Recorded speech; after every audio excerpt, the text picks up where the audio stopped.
24 counting day magic June 4 ചൊവ്വാഴ്ച രാവിലെ 5 മണി മുതൽ.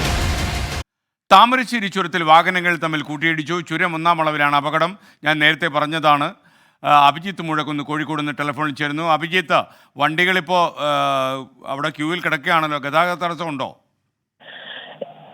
SKN ആ സമയത്ത് നേരിയ രീതിയിലുള്ള ഒരു ഗതാഗത തടസ്സം ഉണ്ടായിരുന്നു. പക്ഷേ നിലവിൽ അത്തരത്തിലൊരു പ്രശ്നം ചുരത്തിൽ അനുഭവപ്പെടുന്നില്ല. വാഹനങ്ങളൊക്കെ തന്നെ സുഗമമായി കടന്നു പോകുന്നുണ്ട്. അല്പസമയം മുൻപാണ് ചുരം 1-ാം വളവിൽ വെച്ച് വാഹനങ്ങൾ ഇത്തരത്തിൽ കൂട്ടിയിടിക്കുന്ന ഒരു സാഹചര്യം ഉണ്ടായത്. മുൻപിലുണ്ടായിരുന്ന കാർ പെട്ടെന്ന് ബ്രേക്ക് ഇട്ടപ്പോൾ പിന്നാലെ വന്ന കാറുകൾ പുറകിലായി ഇടിക്കുകയായിരുന്നു. മറ്റുള്ളവയ്ക്ക് നിയന്ത്രണം നഷ്ടപ്പെട്ട് പുറകിലായി ഇടിക്കുകയായിരുന്നു. ഏതാണ്ട് 4ഓളം വാഹനങ്ങൾ കൂട്ടിയിടിച്ചു എന്നുള്ളതാണ് നമ്മൾ മനസ്സിലാക്കുന്നത്. പ്രധാനപ്പെട്ട കാര്യം ആർക്കും പരിക്കില്ല എന്നുള്ളത് തന്നെയാണ്. നിലവിൽ ആ വാഹനങ്ങൾ ഈ ചുരത്തിന്റെ ഓരം ചേർത്ത് നിർത്തിയിട്ടിട്ടുണ്ട്. മറ്റ് ട്രാഫിക് പോലീസൊക്കെ തന്നെ അങ്ങോട്ടേക്ക് വരുന്നുമുണ്ട്. ഏതായാലും ഗതാഗത തടസ്സമില്ല. വാഹനങ്ങൾ സുഗമമായി തന്നെ കടന്നു പോകുന്നുണ്ട്. SKN. Okay, thank you Abhijith മുഴക്കുന്ന. വിധി ദിനത്തിൽ 24 മാജിക് ജൂൺ 4-ാം തീയതി ചൊവ്വാഴ്ച രാവിലെ 5 മണി മുതൽ 24-ൽ.